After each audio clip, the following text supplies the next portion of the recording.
I think one of the reasons, John, you said earlier, the pandemic has really accelerated the adoption of things like Teams and Zoom and collaboration.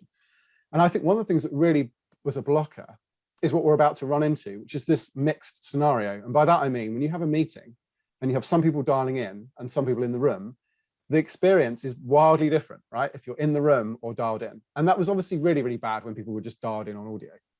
It's better with a webcam. And it's even better if you've got some very expensive sort of telepresence equipment and nice screens and Microsoft Surface devices. But I think it's going to be interesting to see what Microsoft and some of the others do around making that kind of hybrid work meeting sort of environment better. I mean, some of the features that are coming in Teams that are really, really interesting that will help perhaps lower the barrier to someone who's dialed in.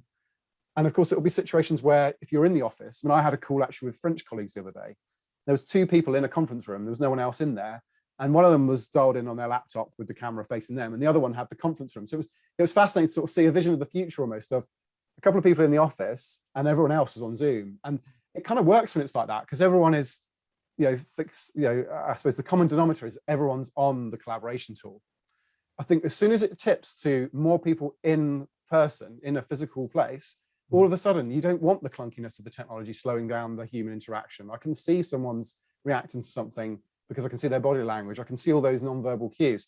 So for me, what's going to be really fascinating is how organizations manage these meetings where we move to perhaps more people being in the office, some people still being vulnerable or not vaccinated or whatever the situation might be, and not in the office or not comfortable in the office or not their day to be in the office, how that actually works.